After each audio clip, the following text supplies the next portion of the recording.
The Door to Nowhere. Chapter 1. The Key Without a Lock. It began on a Thursday.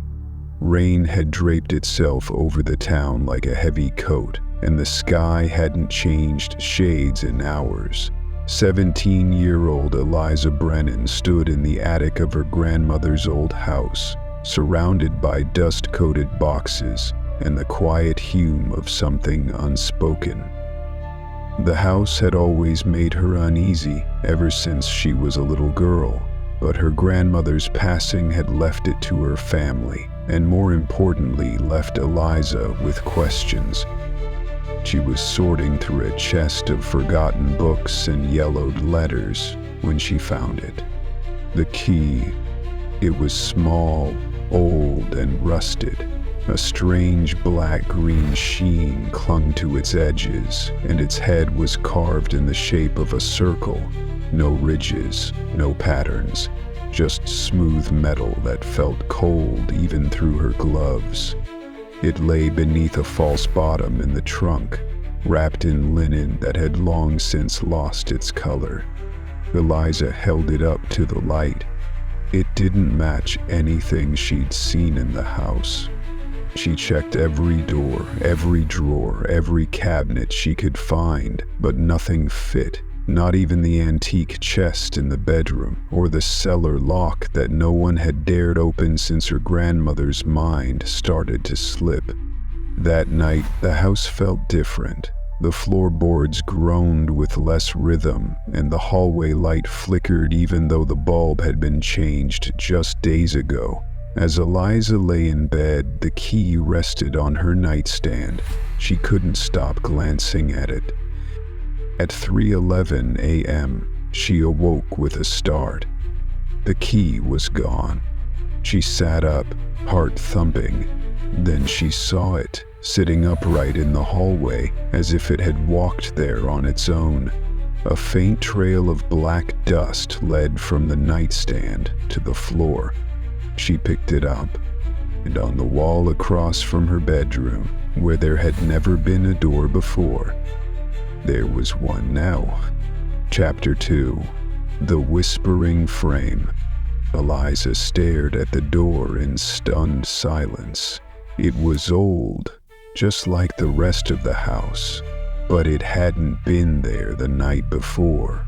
The wood was darker than the others, almost black, with a faint shimmer beneath its peeling paint. The doorknob was brass, ornate, and cold to the touch. She reached for it, hesitated, then stopped herself. Something about it felt wrong. Not dangerous exactly, but unfamiliar in a way that made her skin crawl. She pressed her ear to the door. Nothing. Then, just as she pulled away, a whisper. Faint, fickle, just a thread of sound. She leaned back in. This time it was clearer. Voices, not one but many, layered and slow, whispering her name. Eliza, Eliza, come see. She stumbled backward and nearly tripped over her own feet. Her breath caught in her throat. The whispers stopped. She turned on every light in the hallway, heart thudding. Maybe it was a dream. Maybe the stress of her grandmother's death, the move, the strange key. It was all mixing into some strange hallucination. She forced herself back into her room and shut the door. But sleep didn't come easily, and when it did, she dreamed of the frame. Not the door, just the empty frame, tall and black, standing in the middle of a forest where wind whispered without trees. When morning came, Eliza rushed into the hallway. The door was still there, but now the whispers were louder, steady, like someone was breathing just on the other side. She touched the handle, but this time, when she turned it, the door didn't open. Instead, a faint scratching sound began inside the frame. like something was trying to remember how to knock. Chapter 3. Behind the wallpaper. Eliza couldn't stop thinking about the door. She avoided it during the day, pretending to clean, pretending to unpack, but she could feel it there, humming low like a living thing. The whispers had gone quiet, but the silence was heavier now, expectant. Later that afternoon, she found herself drawn to the upstairs hallway again. The door hadn't moved, but something else had. The wallpaper around it. The floral pattern was peeling at the edges. At first, she assumed it was old glue giving out, but the closer she looked, the more she realized the edges weren't tearing randomly. They were curling away, deliberately, as if revealing something. Eliza ran her fingers along the seams. The paper was dry and brittle, like sun-dried leaves. A single tug and a long strip peeled away, revealing something strange underneath. Not wood, not plaster. Right symbol. Etched deep into the wall behind the wallpaper were swirling patterns, too perfect to be graffiti. They shimmered faintly in the low hallway light, pulsing ever so slightly like veins. She pulled away more paper. The symbols stretched further, covering more of the wall. She didn't recognize any of it, but it felt old, older than the house, older than the town. Suddenly, the air around her changed. It grew still and cold. The house seemed to hold its breath. Then a voice whispered behind her, "Eliza." She turned sharply. No one there. But the wallpaper behind her rustled on its own, curling up without her touch. The symbols underneath it were darker now, glowing faintly. And the door, it began to creak. Just slightly.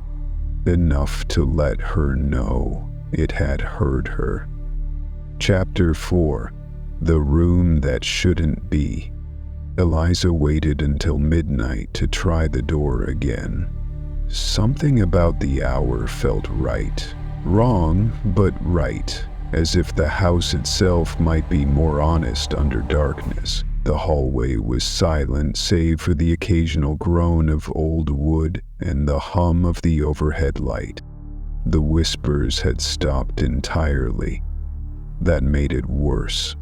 She turned the brass knob slowly. This time, it moved. The latch clicked. The door creaked inward. And beyond it was a room. A small one, unfurnished. The walls were made of the same dark wood as the door, but darker still inside, like the room absorbed light. Eliza stepped in cautiously. Her footsteps made no sound. There was no window, no ceiling light, but she could see dimly. Everything was bathed in a strange bluish-gray hue, as if lit by a moon that didn't exist. Then she noticed something even stranger. The back wall had no seam, no corner. It curved up and over, like the inside of an eggshell, and in the very center of the floor, flush with the wood, was a single word carved in shallow grooves. Before she knelt to touch it, the grooves were cold, pulsing slightly beneath her fingers. The moment her skin made contact, a low hum began to fill the room. Then, movement. The walls rippled like liquid. She stepped back, heart hammering. For a moment, she thought she saw shadows forming inside the walls themselves. Arms? Faces? It was impossible to tell. Then the room stopped. Silent again. Eliza backed out slowly, keeping her eyes on the pulsing word. The door closed behind her on its own, and this time, when she tried to open it again, there was nothing behind it at all, just a blank stretch of hallway wall. As if the room had never existed. Chapter 5. The House Remembers. The next morning, Eliza didn't speak. Not to her parents, not to the mirror, not to the hallway she avoided on the way downstairs. She kept replaying the night in her head. How the door had opened, how the room inside had curved like it wasn't meant to exist in this world, how the word before still felt etched in her palm. She needed answers. By mid-afternoon, she had returned to the attic, rummaging through her grandmother's old books and journals. Most of it was useless. Recipes, gardening notes, letters never sent. But then she found a leather-bound notebook with a broken spine. Its cover was blank, its pages yellowed. And halfway through, the handwriting changed. The entries became erratic, filled with sketches of symbols, the same ones from the wallpaper. Notes scrawled in the margins mentioned things she didn't understand. The veil, threshold memory, architect of absence. But one entry caught her breath. The house remembers before it was a house. She flipped the page. There was a drawing of the same hallway where the door had appeared, but in the drawing, dozens of doors lined the walls, each slightly ajar, each bleeding black ink. Below it, her grandmother had written, "The door opens when it's ready, not when you are." That night, Eliza couldn't sleep. At 2:47 a.m., the lights flickered off by themselves. The hallway groaned. And when she stepped into it, heart thundering, the door was back. Only now, the wallpaper all around it was gone, and the walls were covered in names. Her grandmother's was one of them, and so was hers. Chapter 6. The Mirror Door. Eliza avoided the hallway for days. She kept her bedroom door shut, her lights on, and her mind distracted. But the dreams didn't stop. Every night she returned to the dark room that wasn't there, the word before burning under her skin. Every dream ended with her standing before the door. Only this time it was made of glass. On the fourth night, she couldn't take it anymore. She rose at midnight, wrapped herself in her robe, and crept down the hallway. The door was there again. Of course it was. But something was different. The door had a mirror, a full-length pane, smooth and reflective, set into the wood like a window into a version of herself she didn't remember. She stared at it. Her reflection looked the same. Same long hair, same pale skin, same wide, uncertain eyes. But it wasn't her. Not entirely. She waved. The reflection waved back, half a second too late. She leaned closer. Her breath fogged the surface, and for a moment, her reflection didn't. But then it smiled. Eliza stepped back. The door creaked open on its own, revealing a dark corridor lined with mirrors on either side, each one catching faint traces of movement. Not hers. She stepped through. With each step, the reflections changed slightly off versions of herself. One with eyes too dark, one with a missing mouth, one with hands pressed against the glass, begging to switch places. At the end of the hallway was another door, a mirror again, but this time no reflection, just void.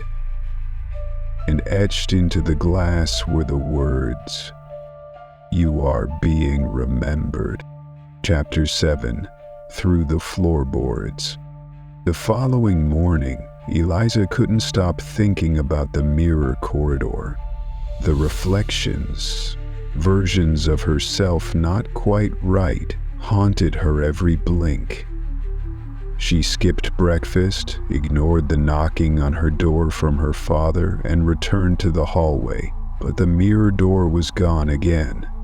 Only the normal wallpapered wall remained. Frustrated, she stomped back to her room, pacing.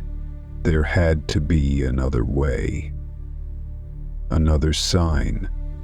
Another hidden place the house hadn't shown her yet. She sat on the floor and let herself breathe slowly. That's when she noticed it. A faint hum, not from above or around her, but below.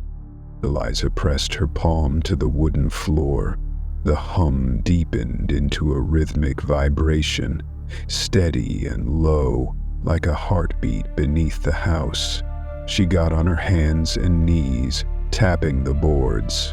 Most sounded dull and firm, but near the corner of her room, one gave a hollow thump.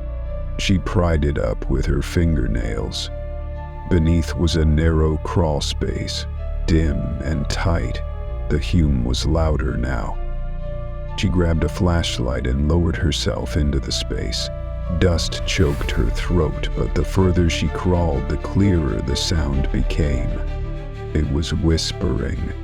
Dozens of voices, soft, urgent. They repeated her name like a chant, like a plea. Eliza, Eliza, below, remember.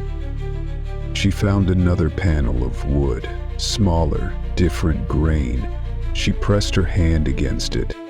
It gave way, and beyond it was a room. A tiny chamber, no bigger than a closet. At its center was a single child-sized chair. Surrounding it on the walls were more carvings, names, dates, and the word "seen" repeated over and over. Walton. And on the chair sat a photograph. It was Eliza, as a child, but she didn't remember it being taken. And in the background, standing behind her in the image, was a door with no handle. Chapter 8. The Hallway That Loops. The next evening, Eliza followed instinct. She had studied every journal in the attic, every strange note tucked between bookshelves, but nothing answered her biggest question. Why her? What had the house seen in her that it hadn't in anyone else? The hallway offered no clues, or so she thought. She returned to it just after dusk, the time when the light from outside no longer helped, and the house's shadows began to feel thick. The familiar door was gone again, but as she stepped deeper into the corridor, she noticed something strange. The wallpaper ahead looked slightly newer than the rest.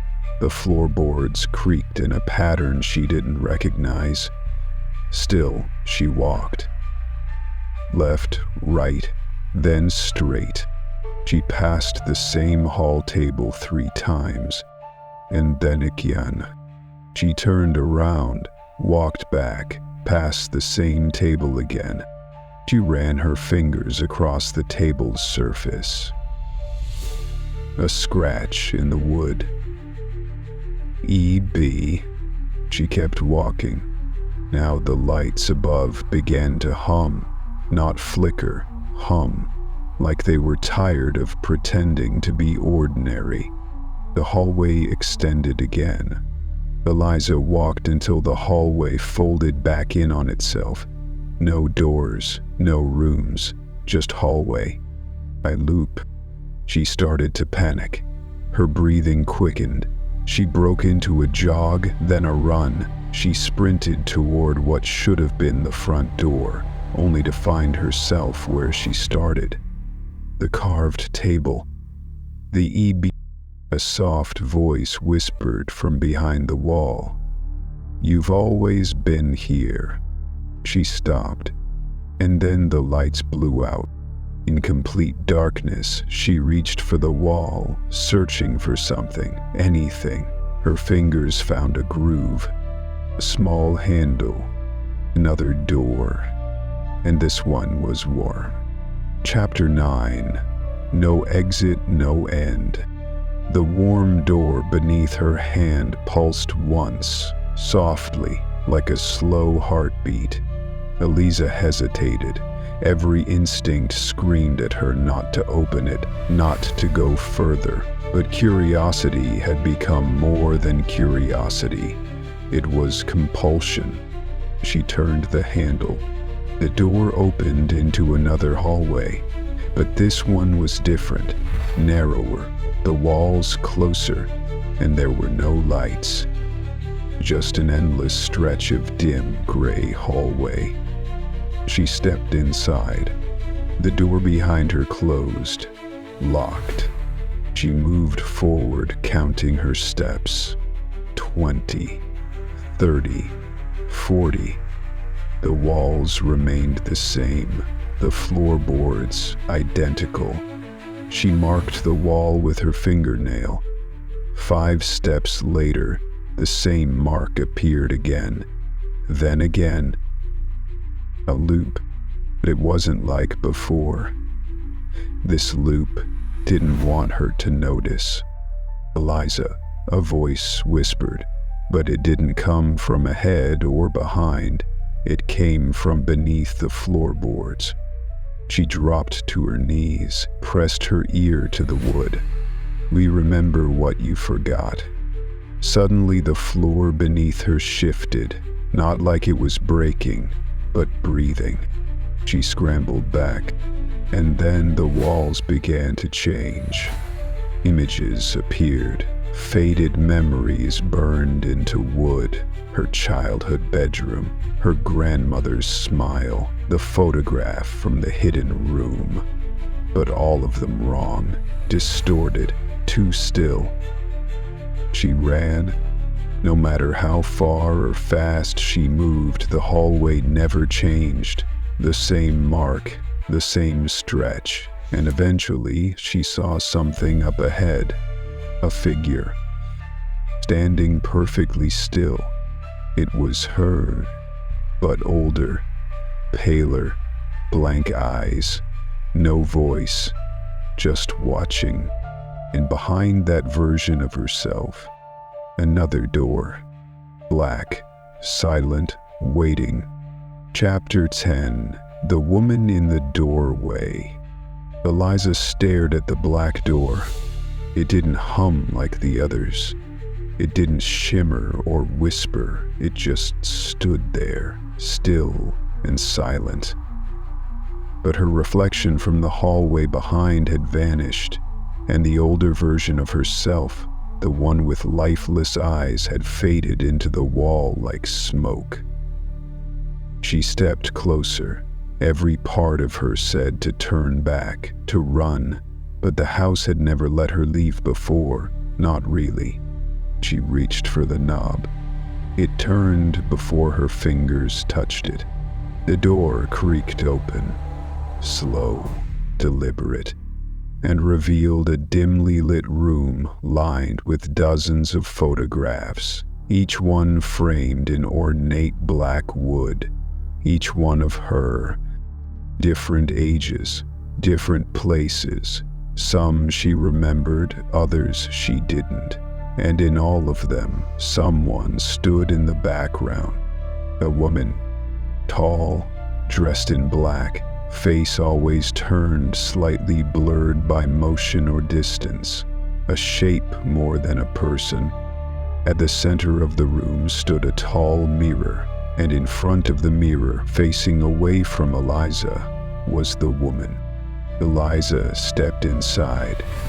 The door closed behind her. The air thickened.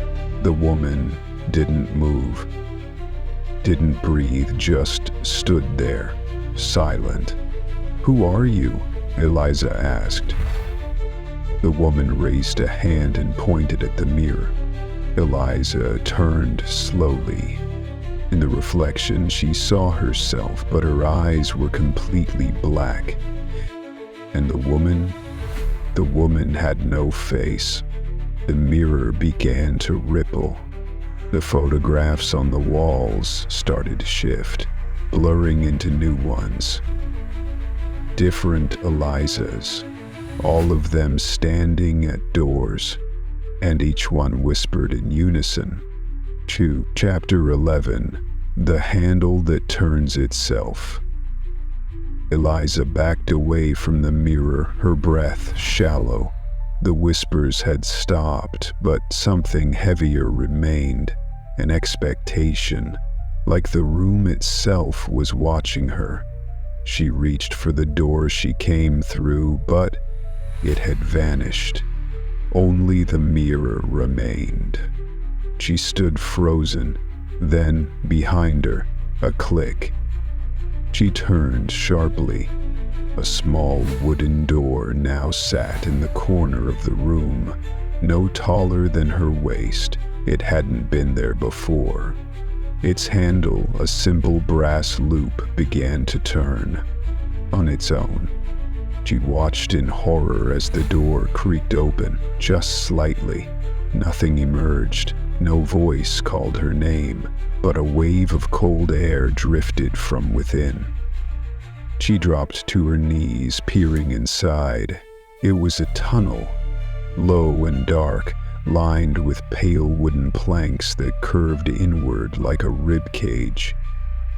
Carvings ran along the inside, familiar symbols, dates, and names. Her name, repeated over and over. Eliza Brennan. Eliza Brennan. Eliza Brennan. The tunnel breathed. She reached toward it, and as her fingers crossed the threshold, the carvings began to glow faintly. Suddenly, the mirror behind her shattered, not loudly, but like glass breaking in slow motion. A gust of wind blew through the room, though no window existed. And behind her, she heard it. The doorknob on the wall, the one that had vanished, was turning. This time slowly, deliberately, and something on the other side was trying to come through. Eliza froze, caught between two unknowns. The tunnel hummed, its light growing stronger, almost urging her forward. She turned back to the door that was opening behind her, trembling as a deep groan echoed from the other side. Wood shifted, breath exhaled, a smell followed, damp, ancient, and filled with soil and decay. Something had been waiting. She crawled into the tunnel, scraping her hands against the carvings as she pushed herself forward. The tunnel closed behind her, sealing with a soft click that felt eerily final. Inside, the air was warmer but not comfortable. It felt lived in. The carvings whispered as she passed them, and somewhere in the distance, a heartbeat thumped. Hers, and not hers. The tunnel curved downward, further into the house, or beneath it, and somewhere behind her something still turned the handle that never stopped turning. Chapter 12, The Names on the Walls. The air behind Eliza turned cold and thick, like fog inside her lungs. She didn't wait to see what would come through the turning knob. She ducked into the tunnel. The narrow space forced her onto her hands and knees, the glowing carvings lighting the way like pale fireflies. It was quiet now, not peaceful, unnervingly still, like the house was listening. She moved forward slowly, her fingertips brushing against her name as it repeated endlessly across the curved wooden walls. Some were etched deep, others fresh and wet, After what felt like minutes or hours, she reached an opening. It wasn't a room. It was a hollow chamber shaped like an orb, lined top to bottom with names. Thousands? She stood slowly, her breath shallow. Every surface was covered. Some names she recognized, neighbors, family members, even classmates. And there, in the center wall, pulsing gently with red light, Eliza Brennan, carved deeper than the rest. Beneath it, a line had been added, remembered fully.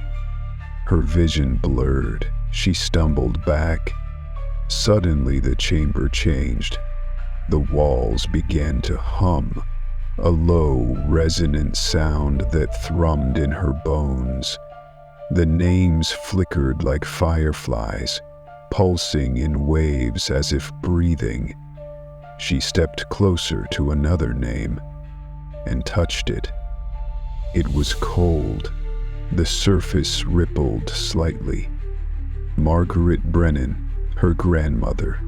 Behind her, the whispering returned, not one voice, but 100 layered together, a river of voices, murmuring fragments of her own memories. Eliza, hide in the closet. Don't go near the attic. You're not like the others. She turned. The chamber brightened, as if the room itself was reacting to her presence. From the tunnel behind her, a sound, a slow, dragging noise, not footsteps, a shuffle. The whispering grew louder. She squinted into the shadows. A form emerged, not walking, pulling itself along. It wasn't made of flesh, but of names, thousands of them, writhing, sliding over each other like fish in a net. Faces briefly formed and disappeared, all whispering, all watching. She gasped, stumbled back, and turned toward the opposite side of the chamber. A tall doorway shimmered in the darkness, barely visible. She ran. Just before stepping through, she looked over her shoulder. The named creature had stopped at the mouth of the tunnel. It didn't move closer, but it pulsed with life, its many faces turning toward her as one. But it watched, and she knew it would always watch. Chapter 13. The Threshold Between. Eliza burst through the tall doorway and stumbled into a place that defied shape. The floor beneath her felt real, cold stone, smooth like polished marble, but the sky above was a canvas of shifting hues, with no light source and no clear end. This wasn't the attic. This wasn't the house. It wasn't any world she'd ever known. The door behind her vanished.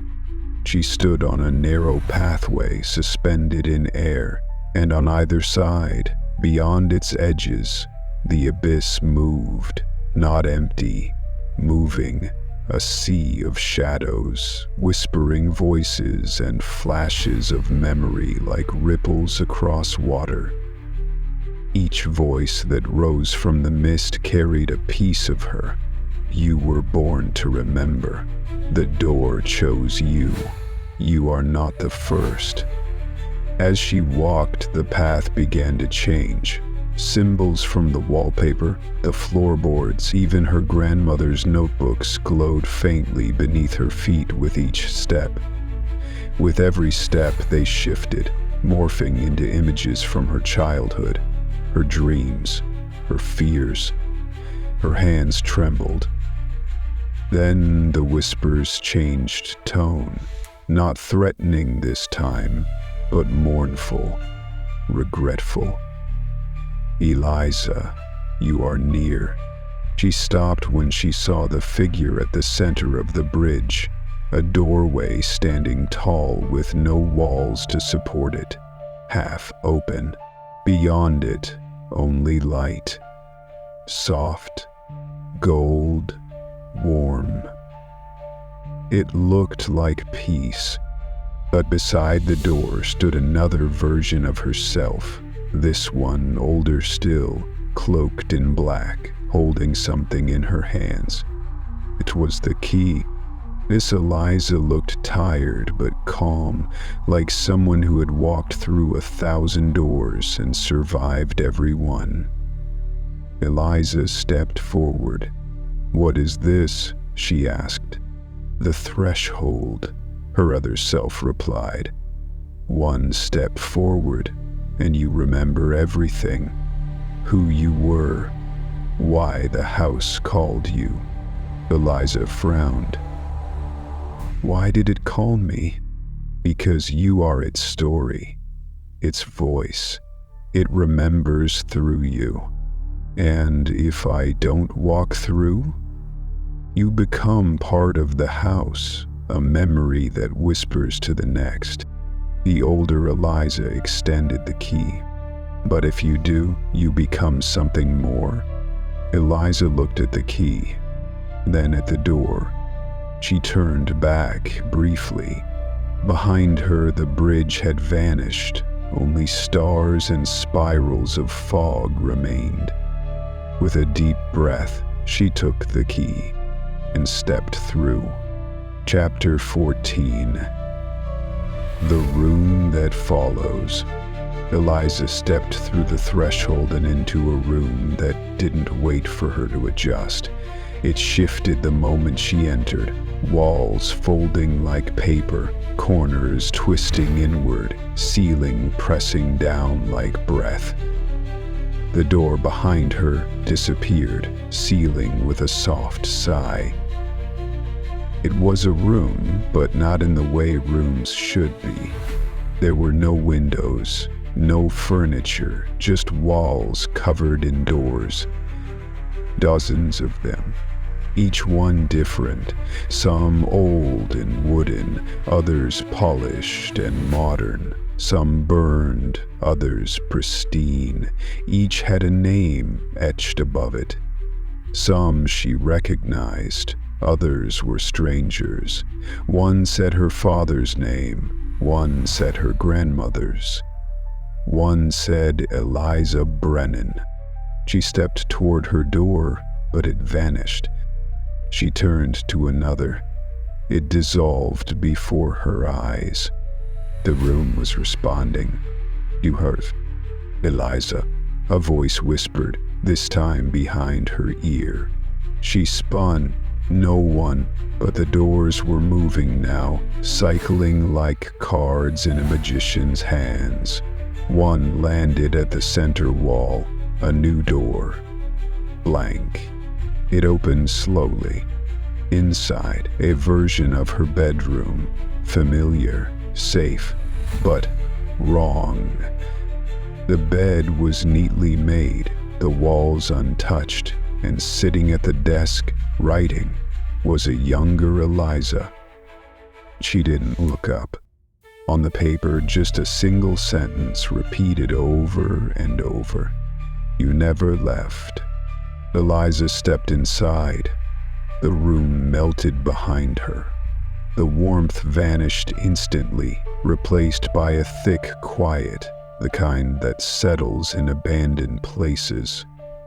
The walls began to drip, slow, black ink trailing downward in streams. The desk rotted at the edges. The paper peeled and flaked mid-air, disappearing before it touched the floor. The younger Eliza turned, her face no longer hers. Her eyes were deep voids, her features blurred like something half-remembered. She spoke again, the same voice, but this time in unison, with hundreds of whispers behind the walls. "You're the story now." Eliza backed away, her breath fogging the air that was growing colder with each second. The door behind her had returned, but it wasn't hers. The name above it was blank. shifting constantly, flickering like a dying bulb. She understood now. The room was feeding, not on her fear, but on her presence, her memory. Every second she stayed, it became more alive. The younger Eliza stood, hovering slightly above the floor. You remember too much. The floor cracked beneath her. Light streamed up from below, golden and endless. Eliza took a step back. Then another door appeared, this one small, wooden, the first one, the original. She ran. The whispers screamed. She leapt through, and the light swallowed her whole. Chapter 15, Nowhere and Never Again. The room melted. The younger version of herself faded into vapor like breath on glass. Eliza stood alone, if alone was even a concept here.